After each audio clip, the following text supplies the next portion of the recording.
Hey, Yuval from Wix here. In this short video, you'll learn how to delete sites from your Wix account by moving them to the trash folder and how to restore them before they're gone for good.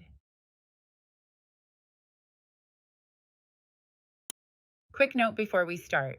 If you plan to delete a premium site, you will need to cancel or reassign the plan first. Click here to learn how. Okay, let's dive in. You can move a site to the trash folder directly from your site's dashboard by clicking the More Actions icon in the top right corner. If you want to move a few sites at once, start by going to all sites in your Wix account. Click the list icon at the top right. Select the checkboxes next to the sites you want to move, then click Move to Trash. If you deleted a site by mistake, or if you decide you want to use it again, you can always restore sites within 90 days.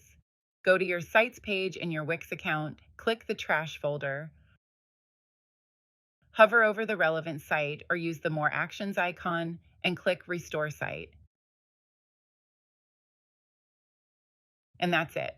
If you have any questions or want to learn more, check out our Help Center and subscribe to our YouTube channel. Thanks for watching.